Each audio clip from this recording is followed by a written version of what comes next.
ඇමරිකාව වෙනසිවුලාවට පහර දීමත් වෙනිසිවුලාවේ ජනාධිපති නිකොලස් මදුරෝ ඇමරිකානු හමුදා භාරයට ගෙන නිවියොර්ක් වලට ගෙන ගොස් සිරගත කිරීමත් පිළිබඳව මේ මොහොත වන විට ලෝකයේම සාකච්ඡාවක් පැවැතමින් තිබෙනවා.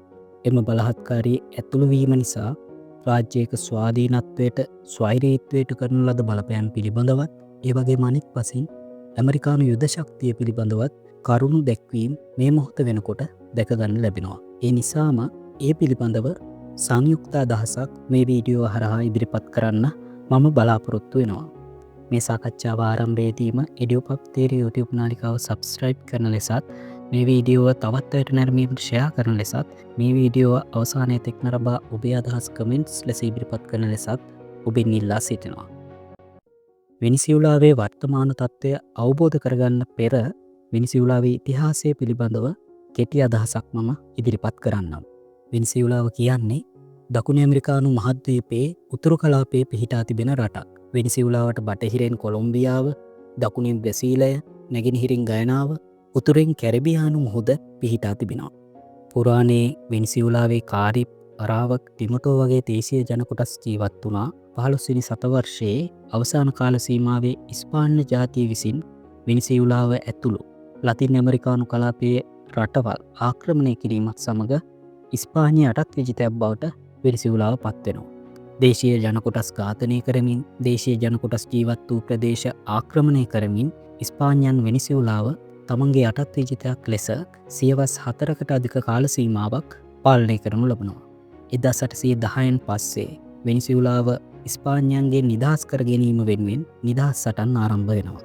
ඒ ප්‍රතිඵලයක් විදියට 1830දී වෙනිසිවුලාව නිදහස් ස්වාධීන රාජ්‍යයක් බවට පත්වෙනවා. මේ ආකාරයෙන් පැවතුණු වෙනිසිවුලාව කෙරෙහි ලෝකයේම අවධානය යොමු වෙන්න පටන් ගන්නේ 20 වන සියවසේ ආරම්භයේදී. ඒ වෙනිසිවුලාවේ තෙල් කැණීම් ආරම්භ වීමත් සමග 1914දී පළමු තෙල් ලිඳත් 1922දී සිද්ධ වෙච්ච දෙවැන්ත පීපිරීමක් එක්ක දෙවන විශාල තෙල් ලිඳත් සොයා ගැනීම සිද්ධ වෙනවා. එතෙන් සිට අද දක්වාම ලෝක වෙළඳපොලේ ප්‍රධාන තෙල් සැපයුම්කරුවෙක් බවට පත්වීමට වෙනිසිවුලාවට හැකි වෙනවා. වර්තමානයේ වෙනකොට සෞදි අරාබියටත් වඩා වැඩි තෙල් ප්‍රමාණයකින් සමන්විත රාජ්‍යයක් බවට වෙනිසිවුලාව පත් වෙලා තිබෙනවා. මේ 20 වන සියවසේ ආරම්භයේ සිටම වෙනිසිවුලාවේ පැවතුනේ ඇමරිකානු ගැති පාලනයක්. 1908 ඉඳන් 1935 දක්වාම ජුවාන් වින්සෙන්ට් ගෝමස් නම් ඇමරිකානු ගැති හමුදා ආඥාදායකයා වෙනිසිවුලාව පාලනය කරනවා. ඔහු තමයි වෙනිසිවුලාව සතු විශාල තෙල් විදේශීය සමාගම් යටතට පැවරීම ආරම්භ කරන්නේ. එතැන් සිට 1998 දක්වාම වෙනිසිවුලාව පාලනය කරනු ලබන්නේ ඇමරිකානු ගැති රූකඩ පාලකයින් විසින්. 1998දී වෙනිසිවුලාවේ ඇමරිකානු ගැති පාලනය අවසන් වීම සිද්ධ වෙනවා. ඒ සිද්ධ වෙන්නේ 1998 පැවතුණු ජනාධිපතිවරණයෙන් 56% ඡන්ද ප්‍රතිශතයක් දිනා ගනිමින් හියුගෝ චාවෙස් වෙනිසිවුලාවේ ජනාධිපතිවරයා බවට පත්වීමත් එක්ක. හියුගෝ චාවෙස් 1998 ඉඳන් 2013 වර්ෂයේ මිය යන තෙක්ම වෙනිසිවුලාවේ පැවති සියලුම ජනාධිපතිවරණ ජයග්‍රහණය කරමින් වෙනිසිවුලාවේ ජනාධිපතිවරයා ලෙස කටයුතු කරනු ලැබුවා. හියුගෝ චාවෙස් කියන්නේ ඇමරිකානු අධිරාජ්‍යවාදයට එරෙහිව සමාජවාදයට පක්ෂපාතීව කටයුතු කරපු පුද්ගලයෙක්. ලතින් ඇමරිකානු කලාපයේ ඇමරිකානු අතපෙවීම් වලට එරෙහිව ඔහු කියුබාව ඇතුළු කලාපයේ රටවල් සමග ඒකාබද්ධව කටයුතු කරා. ඒ වගේම ඉස්පාන්‍ය අධිරාජ්‍යයෙන් නිදහස දිනා ගැනීමට සටන් කළ සයිමන් බොලිවාර්ගේ නමින් බොලිවේරියානු විප්ලවය නමින් ඔහුගේ දැක්ම ඉදිරිපත් කරා. ඔහු කෙතරම් අධිරාජ්‍යවාදයට විරුද්ධද කියනවා නම් ඔහු ලෝක බැංකුවට එරෙහිව නව බැංකුවක් සහ ඇමරිකානු ඩොලරයට එරෙහිව නව මුදල් ලේඛකයක් ගෙනා යුතු බව පවා යෝජනා කරා. මේ හියුගෝ චාවෙස්ගේ පාලනය ඇමරිකාවට දැඩි බලපෑමක් සහ පීඩනයක් ඇති කරපු පාලනයක් බවට පත් වුණා. ඒ නිසාම ඇමරිකාව ඩොලර් පොම්ප කරමින් චාවෙස්ගේ පාලනය බිඳවට්ටන්න උත්සාහ කරා. එහි එක් උත්සාහයක් විදියට 2002 අප්‍රේල් 11 දිනේ චාවෙස්ට විරුද්ධව සිදු වූ හමුදා කුමන්ත්‍රණය දක්වන්න පුළුවන්. ඒ හමුදා කුමන්ත්‍රණය හරහා හියුගෝ චාවෙස් නිවාසාදස්සියේ තබා ගැනීමටත් ඔහු වෙනුවට පෙඩ්‍රෝ කාමොනා නම් ව්‍යාපාරිකයා ජනාධිපතිවරයා බවට පත් කිරීමත් සිදු වෙනවා. හැබැයි වෙනිසියුලානු ජනතාවගේ හා හමුදාවේ විරෝධය හින්දම පෙඩ්‍රෝ කාමනාට පැය 48ක් යද්දී ජනාධිපති ධූරයෙන් ඉල්ලා අස්වීමට සිදුවෙනවා. මේ තත්ත්වයත් එක්ක හියුගෝ චාවෙස් තෙල් නිධිවල අයිතිය රජය සතු කර ගැනීමට අදාළ මැදිහත් වීම් තිවුර කිරීමට කටයුතු කරනවා. එහි ප්‍රතිඵලයක් විදියට 2002 හා 2003 කාල සීමාවේදී PDVSA හෙවත් වෙනිසියුලා තෙල් සමාගමේ 51% කොටස්වල අයිතිය වෙනිසියුලානු රාජ්‍ය සතු කරගන්න සමත් වෙනවා.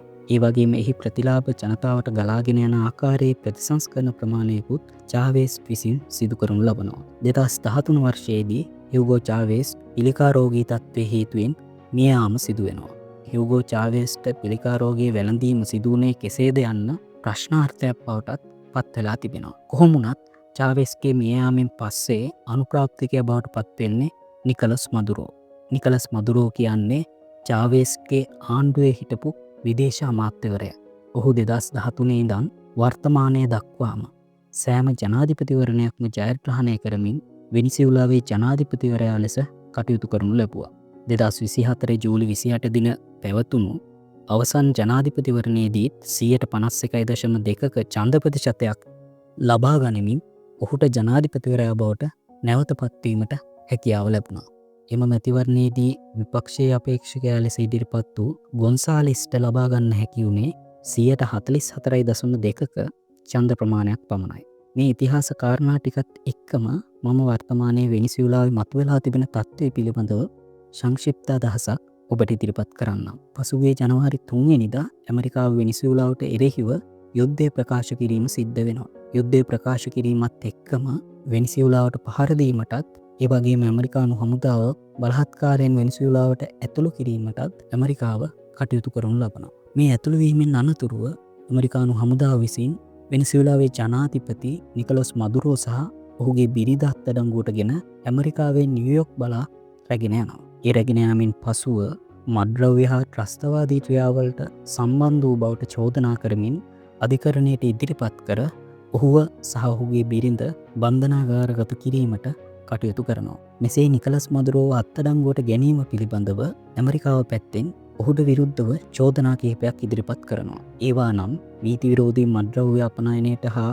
ව්‍යාපාරවලට සම්බන්ධ වීම, ජාත්‍යන්තර නීතිය උල්ලංඝනය කරමින් ත්‍රස්තවාදී කටයුතු වලට සම්බන්ධ වීම, වෙනිසියුලාවේ ජනතාවගේ මානව හිමිකම් කඩ කිරීම, විපක්ෂයේ සාමකාමී විරෝධතා, දේශපාලන ක්‍රියාකාරකම් හා මාධ්‍ය නිදහස සීමා කිරීම, මෙන්න මෙවැනි චෝදනා ඉදිරිපත් කරමින් තමයි ඇමරිකාව විසින් නිකලස් මදුරෝව සහ ඔහුගේ බිරිඳව අත්අඩංගුවට ගැනීමට කටයුතු කරනු ලබන්නේ. කොහොම වුණත් මේ චෝදනා ඔහු අත්අඩංගුවට ගැනීමට ප්‍රධාන වශයෙන් බලපාපු කාරණා නොවන බව අපිට බැලූ බැල්මටම පේන්න තිබෙන කාරණයක්.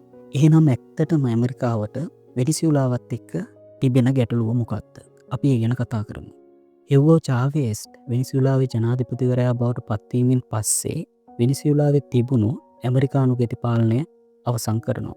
ඒත් එක්කම ඇමරිකාව දිගින් දිගටම වෙනිසියුලාවේ පාලනය තමන්ට හිතවාදී කණ්ඩායමක් අතට පත් කිරීමට විවිධ උත්සාහයන් වල නිරත වුණා. විශේෂයෙන්ම වෙනිසියුලාවට එරෙහිව සම්බාධක දැම්මා. ඒ වගේම විපක්ෂයේ කණ්ඩායම් වලට මුදල් පොම්ප කරමින් විරෝධතා ක්‍රියාමාර්ග උත්සන්න කෙරෙව්වා. හැබැයි මේ කිසිවක් සාර්ථක කරගන්න හැකියාව ලැබුණේ නැහැ. ඒ වගේම හියුගෝ චාවෙස්කින් පස්සේ ජනාධිපතිවරයා බවට පත් වුණු නිකලොස් මදුරෝත් ඇමරිකාවට පක්ෂපාතී අයෙක් වුණේ නැහැ. ඒ නිසාම විවිධ උපක්‍රම හරහා තමන්ට කැති කණ්ඩායමකට බලය ලබා දෙන්න ඇමරිකාව උත්සාහ කරා. ඊට උදාහරණයක් විදියට 2015 දී විපක්ෂ කණ්ඩායමක් බලයට පත්වීම අපිට දක්වන්න පුළුවන්. හැබැයි මේ පාලනයත් සාර්ථක කර ගැනීමට හැකියාව ලැබෙන්නේ නැහැ. මේ නිසාම ඇමරිකාව තීන්දුවක් ගන්නවා තවදුරටත් වෙනිසියුලාවට මේ ආකාරයෙන් පවතින්න දෙන්න බෑ, වෙනිසියුලාවට පහර දිය යුතුයි කියලා. ඉතින් මං කලින් කියපු විදිහටම වෙනිසියුලාව කියන්නේ විශාල තෙල් ආකර ප්‍රමාණයක් සහිත රාජ්‍යයක්.